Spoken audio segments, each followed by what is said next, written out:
I have the plaque in my home that states that I have been Grammy nominated. Hey. And I have to say, so the last voice you hear, besides Lady Gaga on her Chromatica album, and it was on Babylon, is me. I'm doing a little riff. That's the thing with how this all works. You don't know if you're going to make the cut until you actually hear it. Then you're like, oh my gosh, I made the album. That's so cool. So when we find out it was Lady Gaga, I mean, you're in the studio, so I have to play it really cool. Yeah. In my brain, I'm like, you know. Let's talk about Sinners. You sang on that movie? I did. With the same group. Okay. We'd be working, honey. Back in the day when I started doing music full time, I was working for Oprah. My first show was for opening up for E40. We are put on this earth to win. That's it. We're here to win. Yes. And whether you believe it or not, that is the purpose of this life. Yeah. So with these experiences that we talked about thus far, are there lessons you would say that you learned from those things? Of course, there's always a lesson. There's always a lesson. Anything in my life is there's a lesson to it. I think the main lesson is to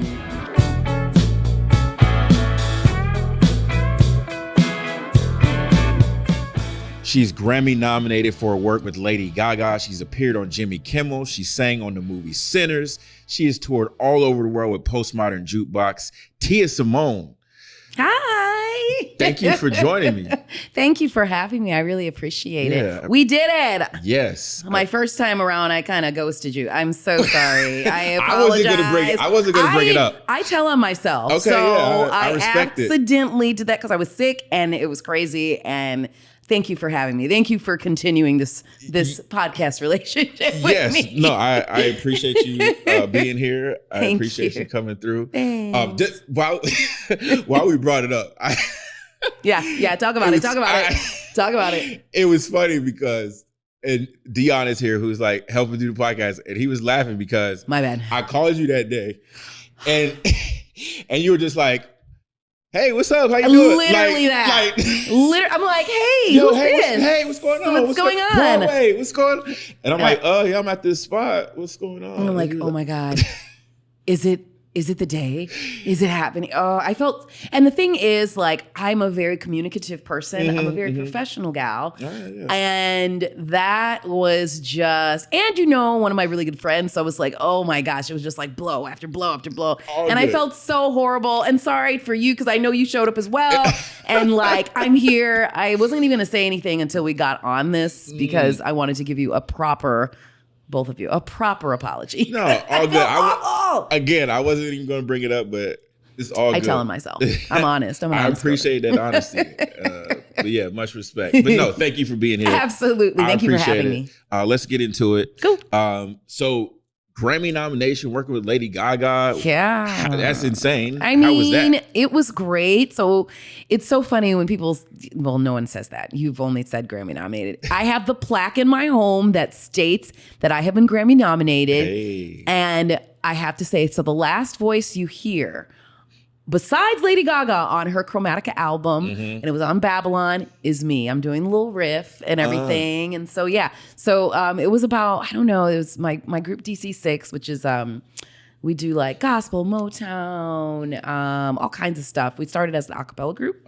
And then we got this call to come in for this project. We had to sign an NDA. And then they picked a few singers to do some ad libs and some singing. And I was one of them. So... Wow. Hence the Grammy nomination. Now, it would be great to have the actual Grammy in my home, but that's coming. That is absolutely coming. So, step by step. Yeah, steps. I'm grateful. I'm grateful for the opportunities I've received. That's crazy. So let's talk about so how exactly did that happen? How do you know how somebody in Lady Gaga's camp saw y'all, or what happened? Well, I'm gonna say that it was probably through my friends and partners. So we started the DC6 singers, and now we're a collective. And then they also have their own agency called Greylock. And so Greylock has become a very prominent figure in the industry to hire vocalists and choirs and things like that. Okay. And so they may have just asked hey, we need reputable singers who are SAG, and like, do you have this? And they were like, yep. And so then they handpicked and brought us all together. So Nice. yeah. That's awesome. Yeah. And then so talk about the actual experience of recording on the album. And so, we thought, first of all, we didn't know who it's going to be for at all. That's until crazy. we got into the room. Like we signed, until they got into the room. She was not there. She had already recorded everything. Right. We were just like the last that they were putting in the finished touches on it. Mm-hmm. And so we did gang vocals. I think there was probably about 12 of us. Maybe I may have gotten this wrong. Okay. And then, so we did gang vocals on the song, and we were super excited because it was such a, that song specifically, we hadn't heard anything else, obviously, but that song specifically was just, it was a lot of fun. And then after we did our thing, then they're like, okay, in the booth, they're like, hey, talk. And we're like, waiting. They're like, okay, we want 3 singers to, to give us some like ad libs and stuff like that. And so, they picked your girl. Hey.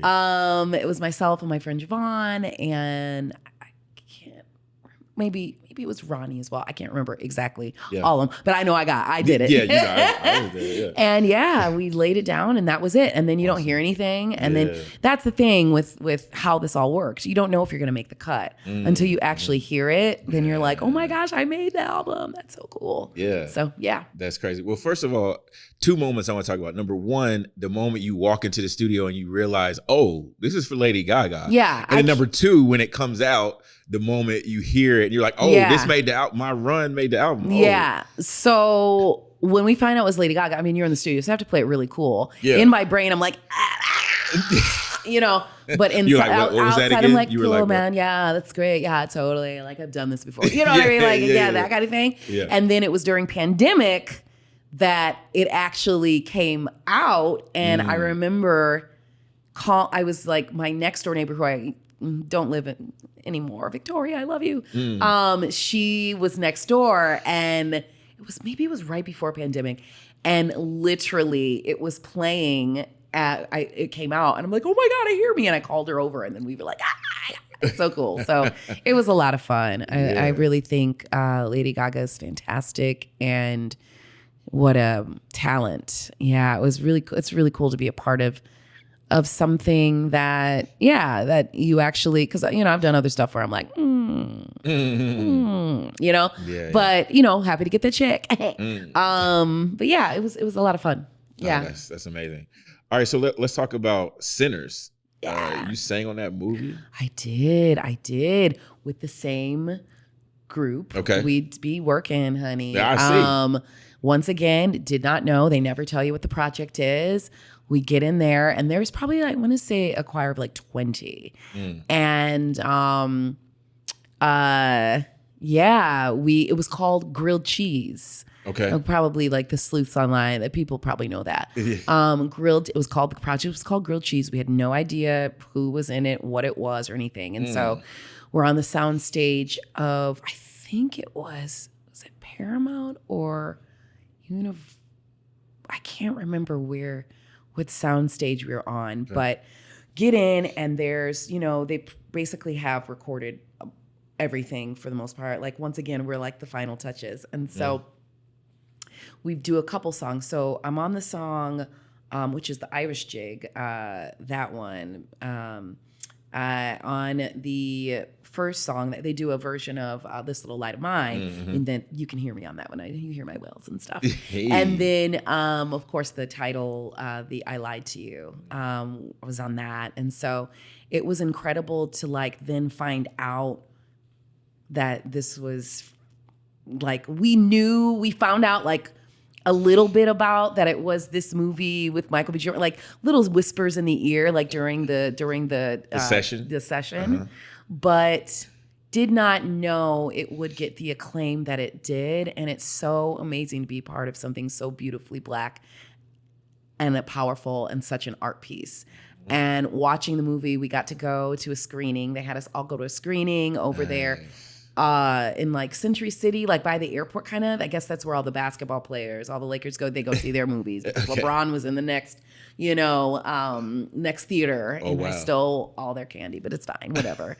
And I watched it, and it was really amazing to hear like, and to pick out little voices. I'm like, oh my God, I hear you, I hear you, I hear you, I hear me. Like, it was really, really cool to see the film and to actually like, be proud of it. And then seeing the response of, you know, the world around this movie and how it got like 100% on Rotten Tomatoes. Like, it was just crazy. So, so grateful to be a part of it. That's awesome. At what point did you know that you were going to be in this movie specifically? You said you kind of were hearing some rumblings in the studio or the session. I think once, I'm going to say it was months after they started, I want to say advertising it. I'm so bad with like time and stuff. That's clearly. But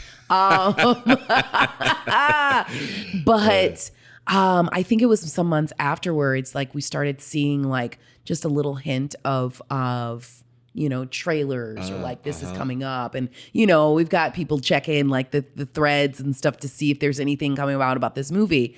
But like for the longest time, we did not know what it was.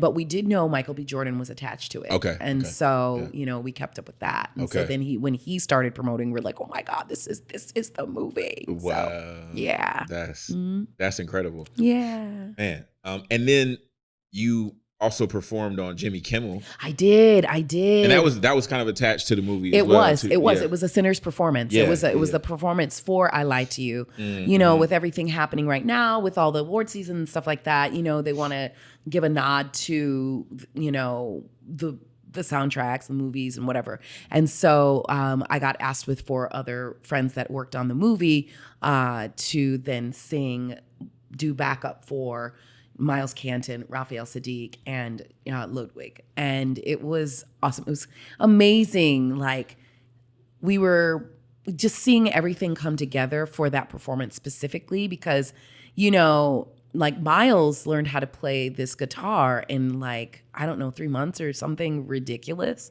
So he's playing guitar, and then we had a rehearsal session. We had a session, and sitting in the room while they're trying to figure out how they'd actually like to do it. And it doesn't matter how like big you are, how, you know, how amazing you can play or sing or whatever, it still takes time to like for collaboration to happen and for that flow to happen.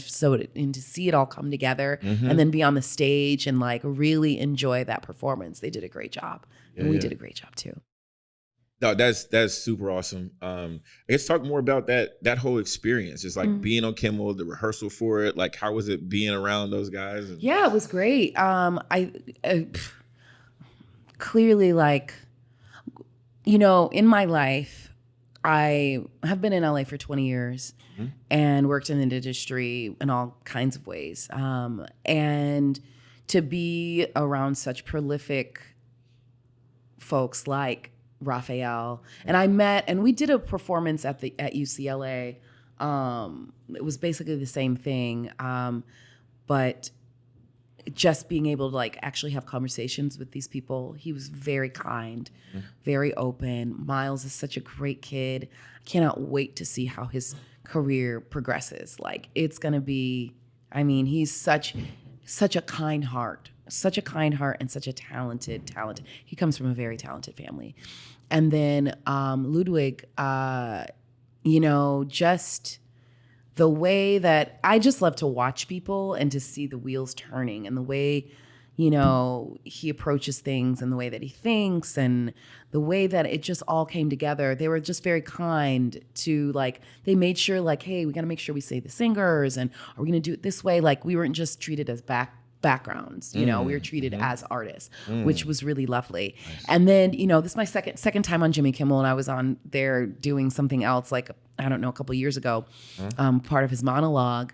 And this time to actually do like the performance aspect of it with these amazing artists, it was a lot of fun. You know, unfortunately, my sisters were very upset that I didn't get to meet Michael B. Jordan, but that's okay. I was looking at that dressing room like, is he here yet? Is he here yet? You know, but we were a little earlier, you know, they pre-tape it. So, it was an amazing experience. Definitely a core memory. Definitely felt good about the way that it turned out and seeing how it all came together. And it was the day was a pleasant day, and it was so nice out. Like it was just like all around, it was such a great day. Yeah. How did the first Jimmy Kimmel appearance come about? So once again, this is Greylock Entertainment, DC6. Wow. It was for they wrote a sketch for we were in choir robes, and it was a sketch on just jokes or something. We had to sing the joke or whatever, and that was really interesting. We got to see, that was being on there with Jimmy Kimmel, obviously. Yeah. So Guillermo, and then his best friend that just passed away, the sax player.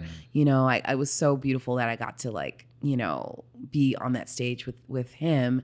And then, Jimmy Kimmel, he's a nice guy. So it was a fun one. That was super fun. Yeah. Awesome. Yeah, that was super fun. So great. Yeah. So with these experiences that we've talked about thus far, are there lessons you would say that you've learned from those things? Of course, there's always a lesson. There's always a lesson. Anything in my life there's a lesson to it. I think the main lesson is to keep doing what I'm doing, to always, show up professionally, be kind, be open. It's not about, and a lot of times it's not about you. When you're supporting somebody, that's what you're doing. You're supporting them. Yes. So obviously, it's my time to shine or whatever, but I know my purpose on this earth is to shine light on others as well. So it is important to make sure that you do that, because then you'll get the calls. You'll get called back. I'm so grateful. Out of the 20 plus people that were in the session, I get the call, and I'm really grateful, and it's because of how I show up in life. So I'm to continue on that path and to never stray from what is good and honorable and what makes me proud. So yeah. When you say be open, explain. Meaning be open to change, being open to things not going like you planned it, being open to for this example, that performance, you couldn't really see me. You could see my hair, you could hear me, but we were kind of backlit. Yeah. So, but that's the way, it wasn't about me. It was about those guys up there. They put this movie together.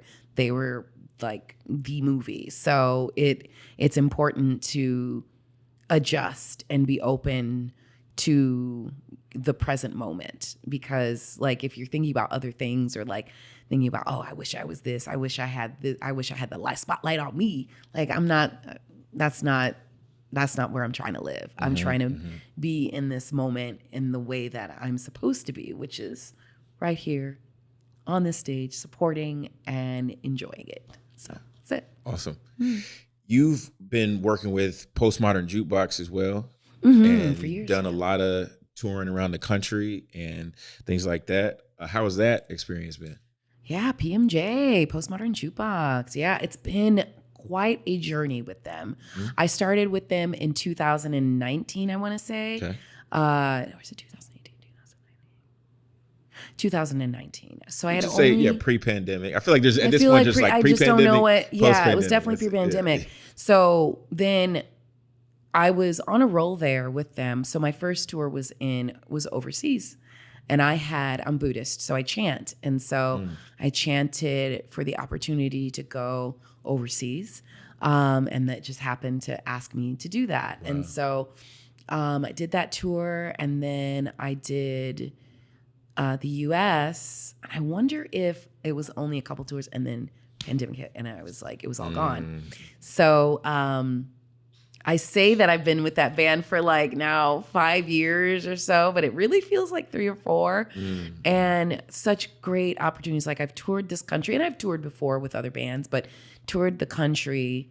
I've been to all 50 states. Are there 50? Yeah, 50 states. I have been to places I would never, Bratislavia and freaking, New Zealand and Australia and just these Greece and, these beautiful, amazing places. And touring on a bus, I did that before, but sometimes the schedule is very brutal. So this last tour I did was 6 shows on, 1 day off, 6 shows, 1 day off. And as a vocalist, you know, we use our whole bodies. And so it's can be difficult at times to like keep up with that grueling schedule because you're getting sick or injured or whatever. But yeah, I did it and I'm proud of myself. Yeah. And I enjoy it. I enjoy that band.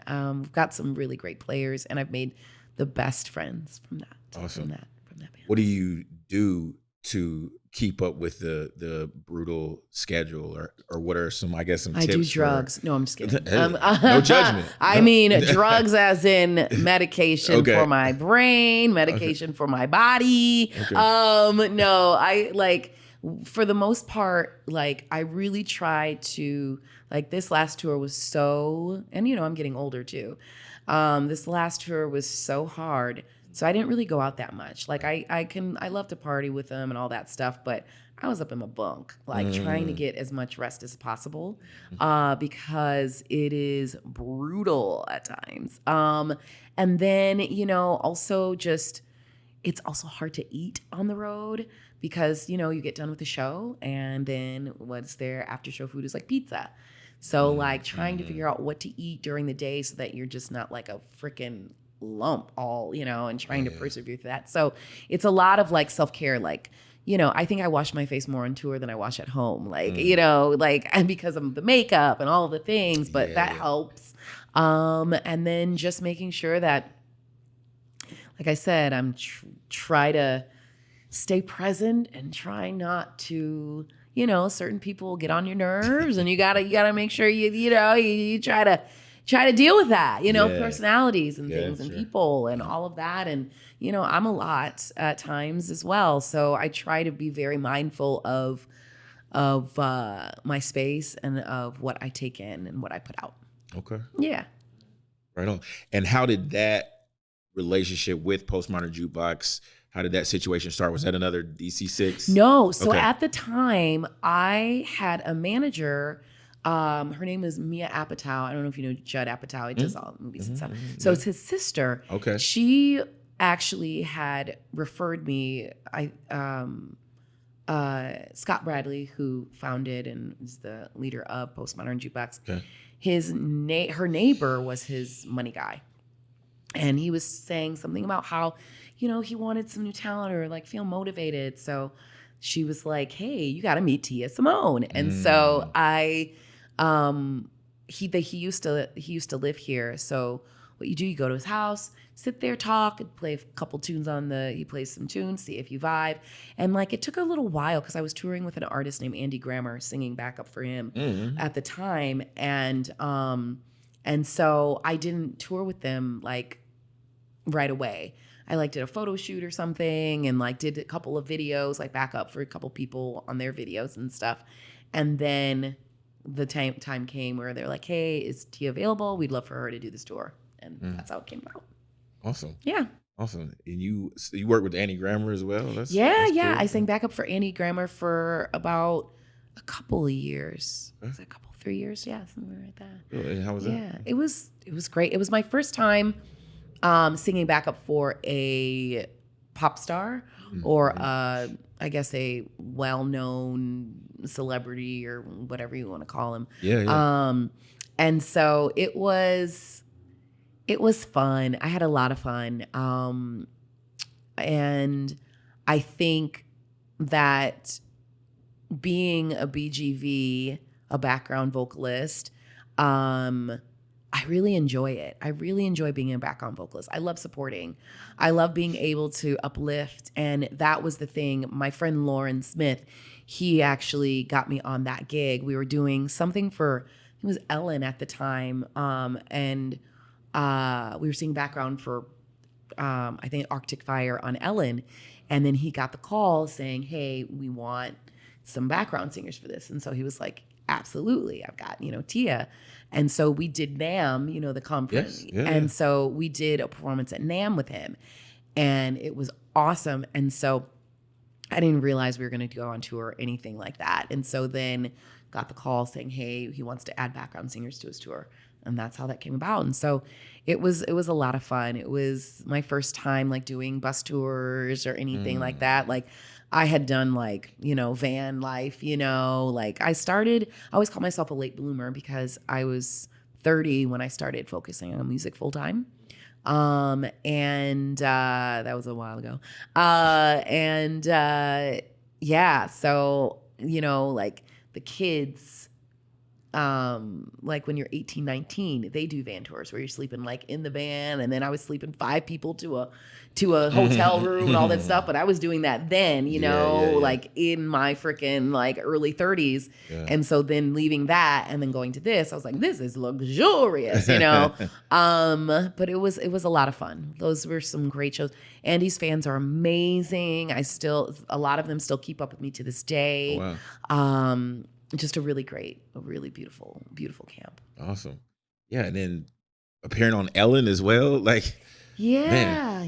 I have been in this town a long time. I've done this for a while now. Yeah. And I'm so grateful like for the opportunities that have come my way. Awesome. Yeah.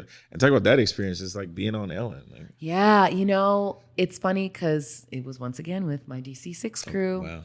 Yep. Mm-hmm. And someone's always looking for a choir, honey. And it was so much fun. Arctic Fire was amazing. It was their song Everything Now.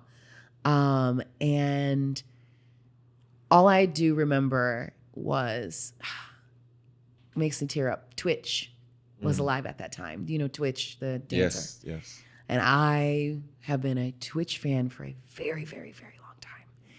And I got to say to him that I'm so proud of you.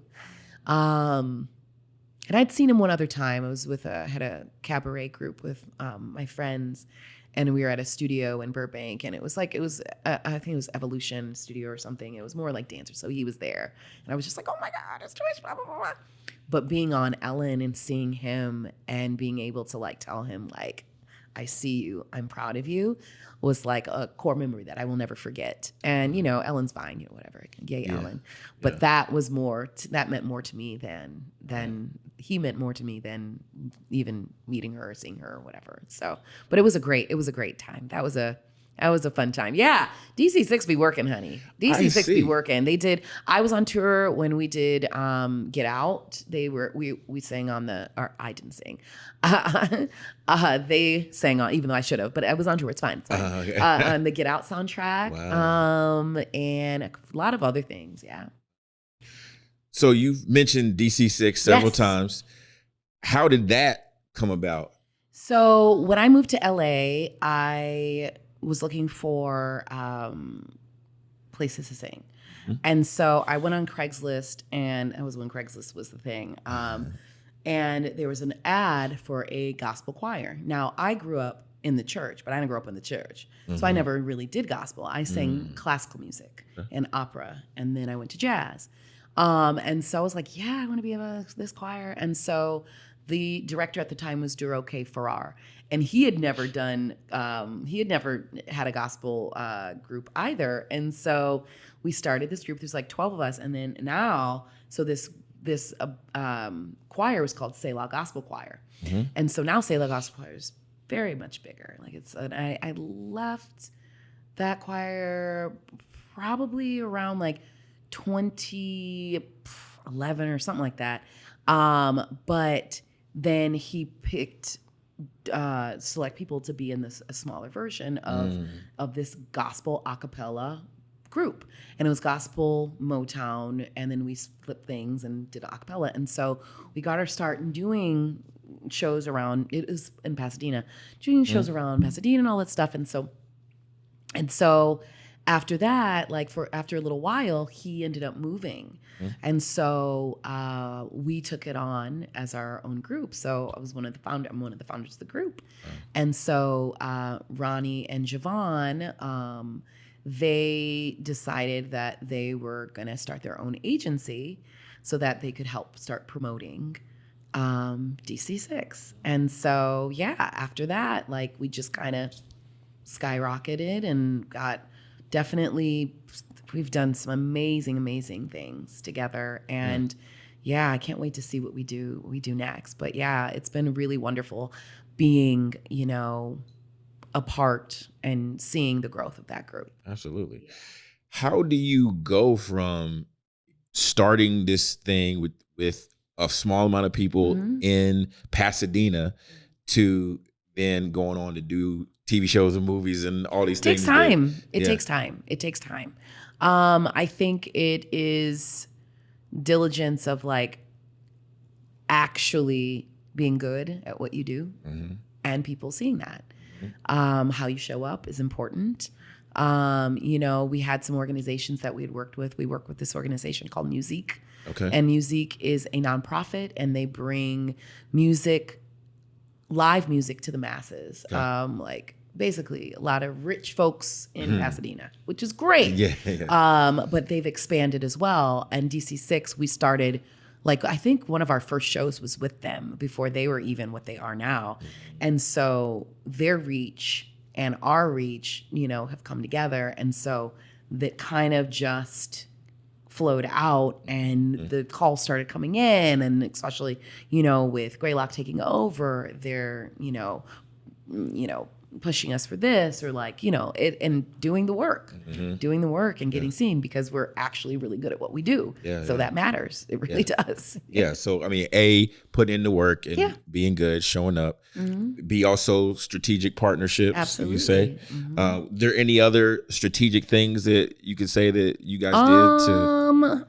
I mean, it helps that collectively we're a collective, like everybody's great together, but on our own, everybody shines. So this isn't just my main group. I do my own thing. They do all of their own things. So with that, you have these amazing singers on their own, but when they come together, then, you're also getting us shining a light on, okay, I'm here and I do this too. This person's here and they do this too. So that really helps to have your own, your own shit too. Yeah. Your own things going. So then when you go back to that, you're bringing fans into the DC6 world. DC6 is bringing fans into your world. Absolutely. Vice versa. Absolutely. Just like you mentioned earlier, you were talking about some of the fans from, I believe, was it Andy Grammer you said that still keep up with Absolutely. you now? Yeah, I've had people come to my shows and just show so much love. And authenticity is very important in this business. I think that, an audience can tell when you're not being authentic. And a lot of people don't think about that. They can. And if you're putting on, maybe they don't know exactly what's going on. Like, I don't know why I'm not like reaching, like, what is it? You got to look within. You can't do that. You got to go back here to see what that is, and to reframe and think about what you're doing. Like, I definitely think redetermining like what you want in your life is so important as you go along as an artist, because I'm not the same artist that I was when I started with DC6, when I started doing this full time, so it's important to keep that momentum going. And obviously this is a very hard business, but I think I'm grateful because I refuse to give up. I refuse. Like I always said, I'm from Michigan, moved out here when I was 24. I said, I want to make sure I do everything I can to say that I did it. I tried my best. And then maybe I'll go somewhere, maybe Paris, I don't know, whatever. Yeah. But I haven't I'm not done yet. So and you have to keep that wheel turning. You got to keep it rolling on the river. Yeah, I've always said that I don't want to be 65 or whatever and looking back like, I wish I would have done this. I wish I would have gone harder at this. I wish I would have quit my job and tried this for, you know what I mean? Like, so I never want to have those regrets. And so, my thing is just go all in while you can. Yeah.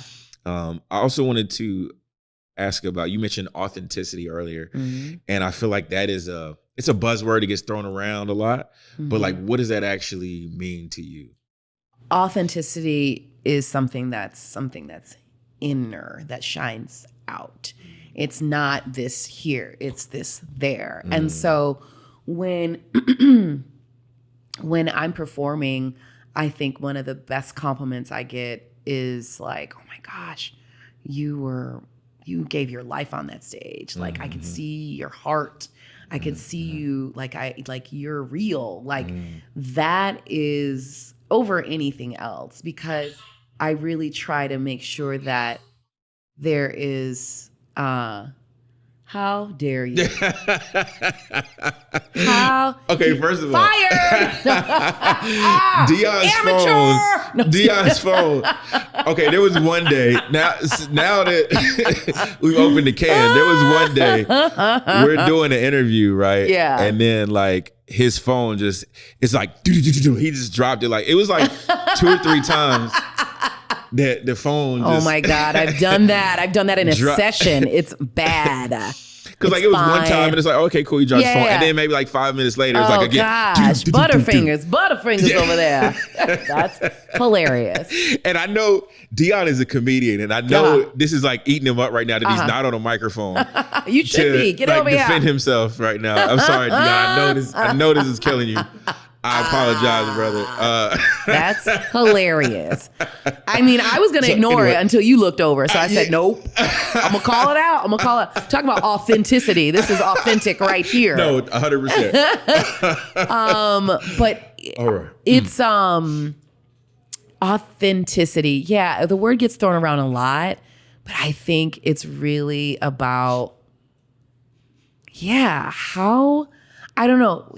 You're going to get the same thing that you get on stage with me. Maybe I'm not as crazy as wild, but I am, like I am myself 150,000% all the time. You get what you get. That's what you get. And I think that even in this world of social media and all of this stuff, like I think even I had talked to a woman that had a meeting with TikTok, and she was talking about, this was last year sometime, and she was talking about how they were saying that all of these influencers are basically like, commercials. They're, hawking these ads and doing all these things.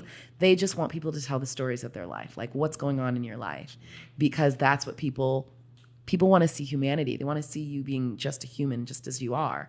And so if you're able to convey that in your art, if you're able to truly like be able to do that as a live performer and to get people to see you without yes, I can do makeup, I can do lights, camera, action, all that stuff. But it's so important to me as an artist to show up as me 100%, whatever that looks like. And in that moment. So that's what that means to me. Awesome. What about you? Ooh, awesome. I mean, it's pretty much kind of like you said. It's just, I think a lot of times we are trying to chase a trend or do what we think other people want us to do, or we're putting out music that we think the audience wants to hear instead of doing what we feel in here and doing what feels good to us and what sounds good to us and what is like part of our story. Yeah.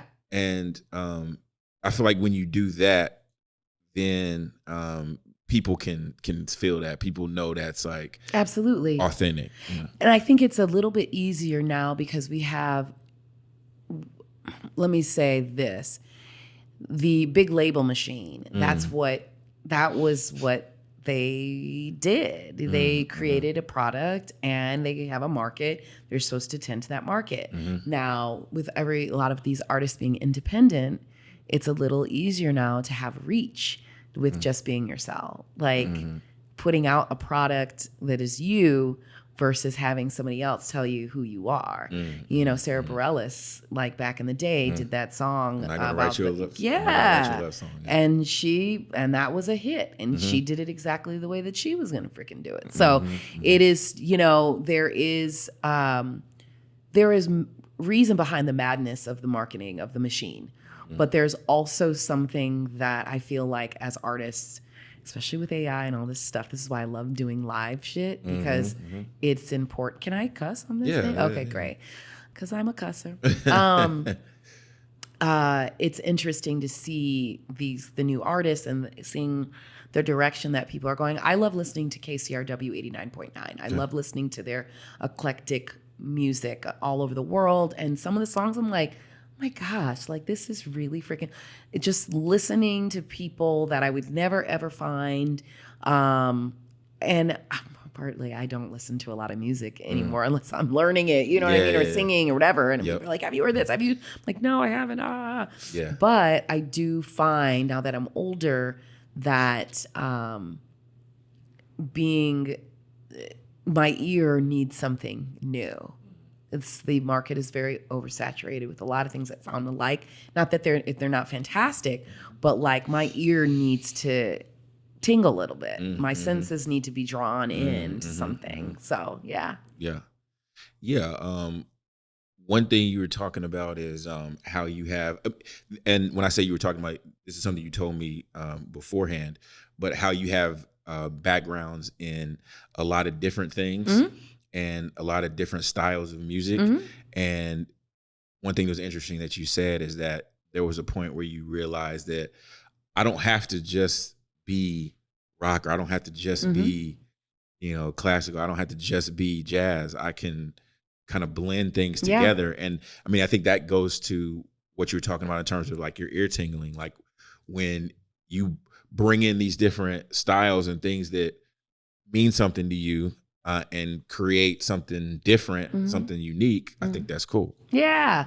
I think it took me a long time to make peace with the fact that I don't know as an artist, like what genre, who do you sound like? So if I had asked for help from someone like a producer or something, like name the artist that you want to sound like, or and I'm just like, I don't freaking know. Like I didn't grow up like I was, as a Black woman, everybody wants to pigeonhole me. Yes, I do gospel. Yes, I do, but I didn't start there. I didn't have this voice that I had. I was a classical opera, singer going to jazz. And so with those influence, I'm always influenced by other music. Like my mom was such a diverse listener. She loved the Beatles. She loved James Brown. She, loves the Temps, Temptations, Mozart. Mozart is one of my favorite classical performers and composers. And so bringing in aspects of all of that, I did the whole thing where I was like, okay, maybe I'm going to be like a neo soul. And I love, if you come to a Tia Simone show, you're going to hear that. You're going to hear, Erica, you'll hear Shaka, you'll hear Tina, but then you also probably maybe hear I've done AC/DC, I've done, and it's important to me because that's who I am. Yes. So figuring that out, I was like, oh, I can do that. I can do whatever I want. Okay. That's great. I'm going to do that.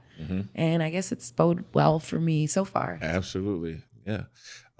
You've also performed at some iconic venues like the Hollywood Bowl, the Wiltern.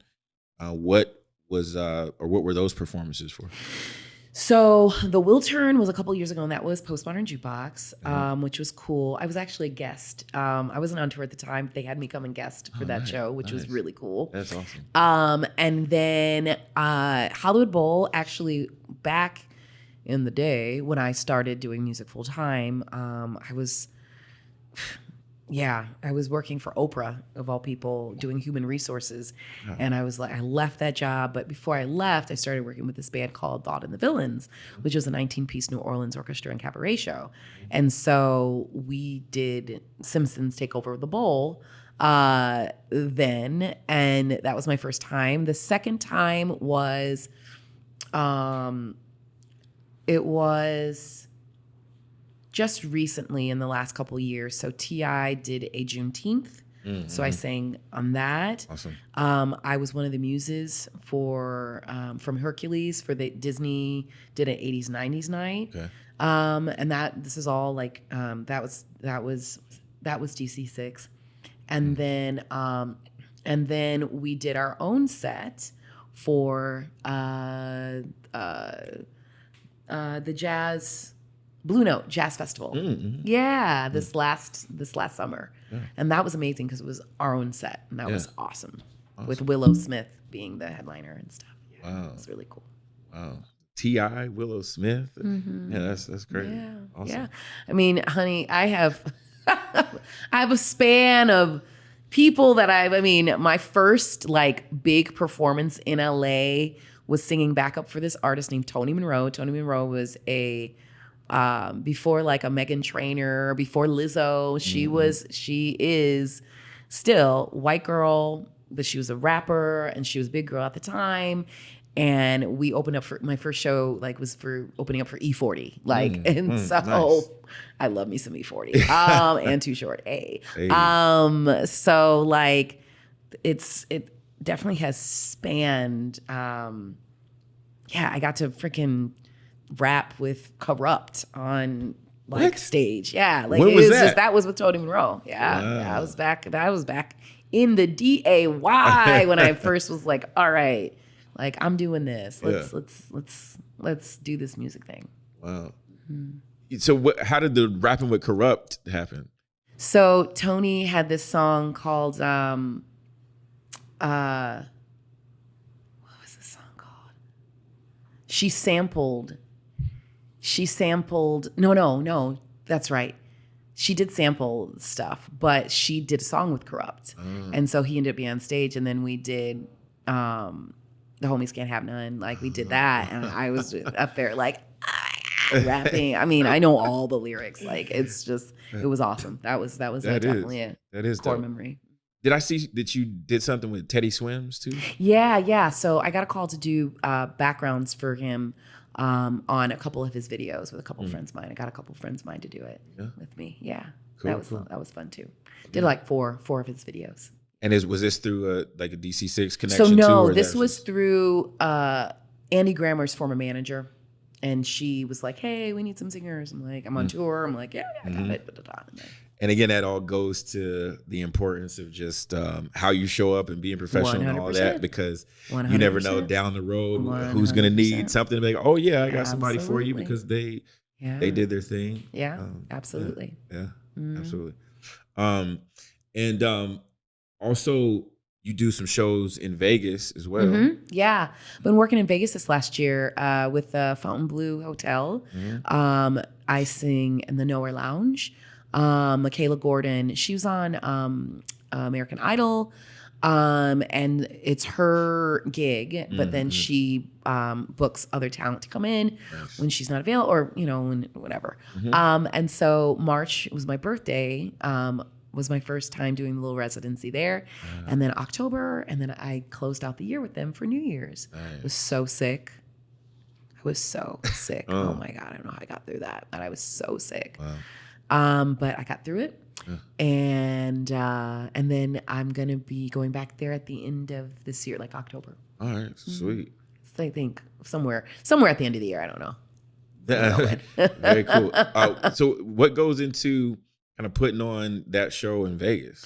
So what's really great is that Michaela has a band that, is a house band. So which is really nice. Like before, I actually believe that when I started doing the residency, they decided that they were going to have the house band. Her house band is Midnight Blue. Those guys are excellent players.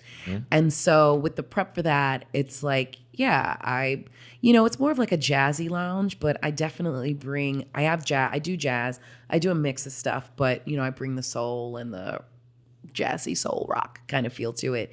And so it's just me, getting the set list all together, sending my tracks and the lead sheets and everything to the band, and hopefully they work on them, and we only get one rehearsal, and then you go. That's it. They put you up. It's really nice. I was able to have my family and my friends come out and have some hotel rooms for them. That was really cool. I was like, I made it. Yeah. It was really cool. That is. They're very kind. They're very kind. Yeah. Wow. No, that is super cool. You get to a point where you can get hotel rooms comped. And it's funny because I remember saying that to my friends. I was like, one day I'm just gonna be like, you guys want to come to this or whatever.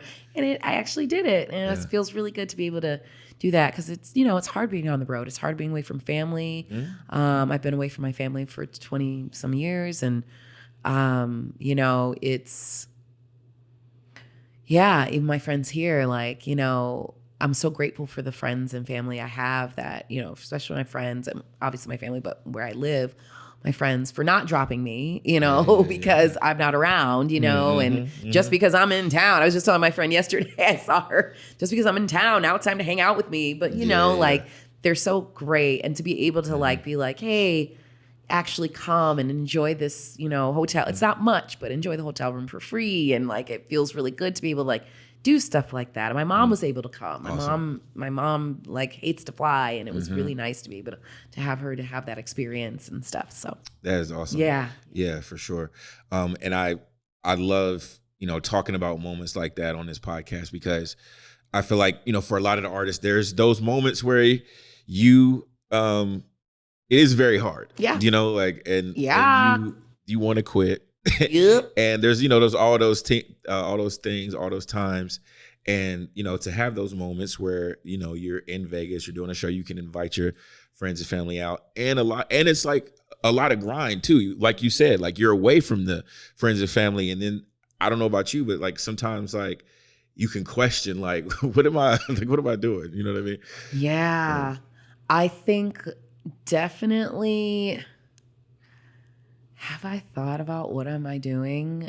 I may not have. I don't know. Yeah. I know what I was supposed to be doing. But no, but that's it. Like you miss out on things. You miss out on birthdays. Exactly. You miss out on all this stuff. You miss out. But I know that I'm supposed to be doing this. Yes. So there's no question in my mind that I have to make these sacrifices. It's important because at the end of the day, I only go to sleep with me. That's it. Yeah. I'm single, by the way. Hello. Hi, world. No. But I mean, regardless if you have someone laying next to you, this is it. Yes. And so, I'll never give up. I will redefine like what my world looks like and how I show up in it. And as an artist, as I go along, as I get older, but at the end of the day, I know that I did everything that I'm supposed to, that I wanted to do. I'm going to stay on that path because I'm also seeing the results, the fruits of my labor, and then being able to then say, hey, come on, let's ride. You guys want to come to the show? Like whatever. And people actually want to come to see you perform. That's cool. Yeah. And also, I mean, you've been in the game for a minute, and I think too, people underestimate the amount of time it's going to take to get to that point. Absolutely. They think, they're, sitting in Kentucky or whatever, and they're like, okay, I'm going to move to LA and I'm going to write a song. It's going to go viral. And then, and then that's which, I mean, if that happens for you, great. Hey, great. But it takes work. And even if it does go viral, what do you do? What's next? Right. Yeah. What are you doing? What's next?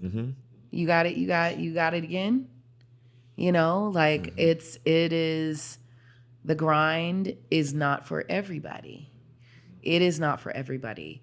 Like the stories I could tell you about the way, yes, I've done all of these beautiful things, but I was living in a place that had roaches, fleas, cats in the walls, chain-wielding teenagers, all kinds of stuff, like to be able to make this happen. Do you see what I'm saying? Yeah, like I was nannying, I was I didn't have a car for many, many years. All of these things that happened. And I'm just very strong-willed and strong-minded, and I know that this is what I'm supposed to do. There's a lot of times where I'm like, oh my gosh, it would be great to go back to the 9 to 6 that I had, where I have stability. But I don't want to do that. I would rather live on the street than go back to that life. And, granted, I'm not saying that that's not for everybody. Like I have a family full of amazing people that are working very hard, that have done exactly what the frick they need to do and are amazing. And I've done it. I don't have a college degree, and I worked, human resources for Oprah, like whatever. Yeah, that's it's because of the work ethic that I've been instilled, that I've instilled and my mother instilled in me. So it is, she always said, you have to pay your bills. Now, there may be some credit cards that I'm not paying right now, but you know what? I'll get to you when I get that money. And I need to make sure I can pay this rent, and I need to be able to eat. And so there are sacrifices that you have to make.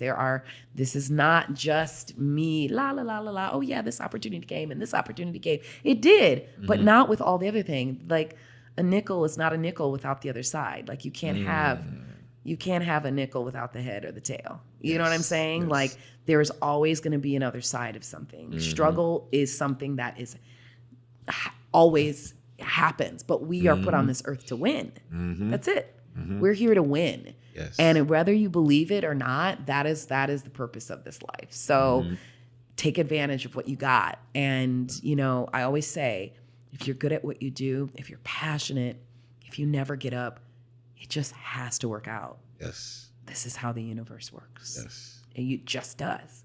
It has to work out. Yeah. And so I've lived by that for a very long time, and it's working out. Awesome. Yeah, no, and that's kind of what led to me quitting my job, my corporate gig. Because, I had, the corporate gig, and it was by most standards, it's a good job, work for a very good company, good salary, all of that. But it wasn't what I wanted, Yeah. And I knew that I needed to just go for what I wanted. Because like I said earlier, I don't want to be 70 and looking back and That's wishing right. that I would have. You said 60 last time, but I don't want to be any of those ages looking back I'm just kidding. But yeah, exactly. I think it's important to listen to that, and being brave. How brave of you. How wonderful that you've done that for yourself and for your life. It is not an easy thing to do. And I think that it takes such strength and courage and compassion for yourself and patience to be able to sit here and say, I have chosen a different path. Yes. And hey, you can always go back to, you have a skill, you have something that you can always fall back on. You have that voice that's like, hello, you gotta give it a little chance. Yeah. Gotta. It's important too, because this is it. Yeah. We got this YOLO. This is it. This is it. Absolutely. For sure. It's kind of like you were saying earlier about the nickel. You can't, the nickel has two sides. And so I feel like there's always going to be suffering that comes in life with anything. Yes. Right. And so it's like you might as well suffer for the thing that you want. Yes. You know what I mean? Because I always say we can't be two broke bitches in the sea. Okay. I can do bad all by myself. I think that was a phrase back in the day. That is the thing. There will always, there's four things that you cannot get away from: birth, age, death, sickness. Those are all things that are going to happen, right? So within that, there's suffering. So I'm grateful I've found a practice or something that I'm able to then push my way through all of those things that I know are going to keep coming. They're always, it's not sunshines and rainbows all the time. It's not supposed to be. Well, how boring would that be? Yeah. It would be wonderful after a little, but after a while, it's like, okay, then what? So it's so important to then listen to that inner voice that is urging you to move forward through all of this. Yes. And find the thing that you really are passionate about. And there's a lot of people out there, and my sisters even said this, oh my God, you knew you were going to be a singer. You have a talent. I wish I had. I'm like, no, I was going to be a dentist. That's what I wanted to be as a kid, was a freaking dentist. I'm so glad. Teeth are disgusting. Yeah. Ugh, mold, all of the things. So no shade on the dentist. Thank you for what you do. Yes. But I think that regardless, you have to take a chance. Take a chance in your life, whether if that's hey, I'm gonna get up today. I'm going to take that step. I'm going to, go and talk to this person that I'm going to send this email. Yes. I'm going to sing. I'm going to write this song. I'm going to, it is a fight. Being an artist is not easy. Yeah, no, not at all. We aren't treated with respect a lot of times unless you're here. We're all trying to fight at the same time, but there's room for everybody. Yes. And once you figure that out, you figure out your place, don't worry about everybody else. Worry about yourself. Like that girl says, that that thing. Worry about yourself. It's talking about her dad or whatever, and the thing, whatever, anyway. But that's it. You have to really bet on your own life and be on your own team. I'm glad you said that, because it is not always as dramatic as quitting your job or whatever. I want to point that out too. Yeah. Yeah, exactly. Like you said, it could be just showing up for something, showing up for that networking event, that open mic, that whatever the thing is. Like you said, sending that email, applying for that grant, whatever, a lot of times we count ourselves out of things before we even try, before we even give them a chance. Absolutely. So like doing that thing that you're afraid to do, whatever it may be, is important. It is very, very important. And man, those things can be the hardest things to do because, I found, and I don't know if you found this, like, well, maybe, I don't know, but betting on yourself is such a gamble.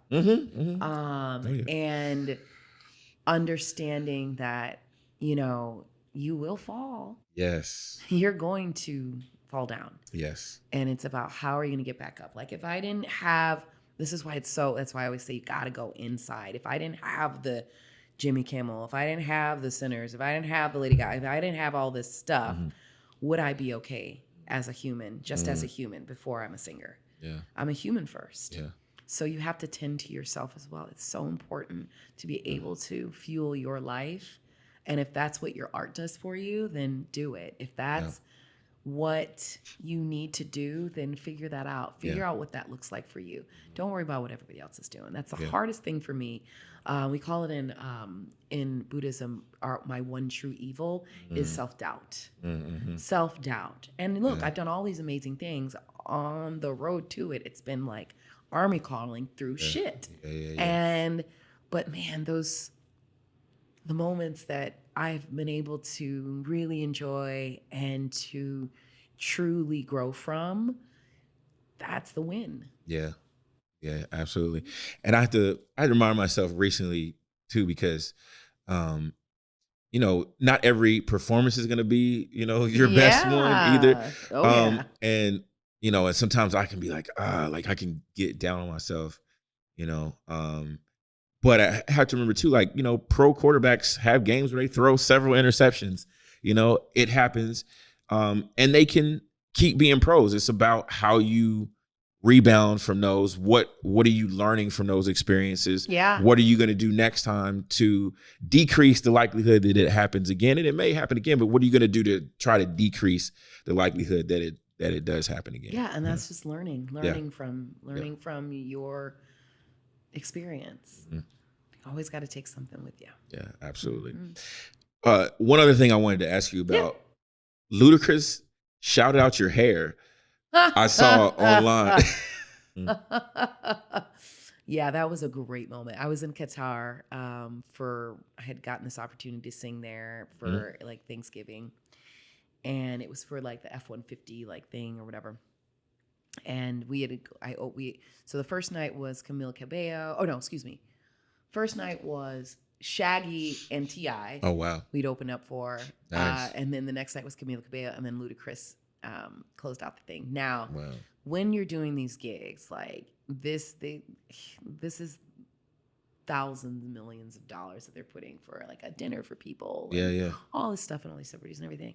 And so, the thing is like, maybe you can go watch the performances, but usually you just play it cool, hang back. We do our job, we leave. But on the last night, they were like, my boss was like, yeah, you can watch. So we went in, and I was just like I know almost every, well, I'm really bad at lyrics, but every single lyric to Ludacris's like bangers. Yeah. And I start at the back of the room, and then all of a sudden I was just like, and then he shot out my big hair. Yeah.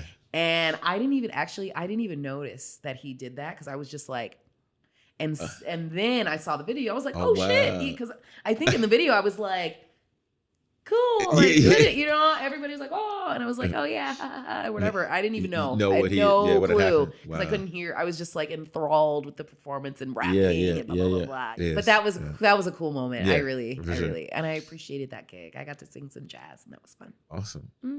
Tia Simone, how can people find you? So you can find me on the social media. I'm at Tia Simone, DOTCOM, TiaSimone.com. Got a website, TiaSimone.com. Yeah, that's how you can find me. That's what's up. Thank you so much for being here. Broadway B. I appreciate This you. is awesome. Yeah, thank you. Thank you. Bye. Thank you so much for watching. If there was something in particular that resonated with you, let us know in the comments. Please like, please subscribe. And if there's somebody you feel like could get something out of this episode, go ahead and shoot it to them. We'll see you next time.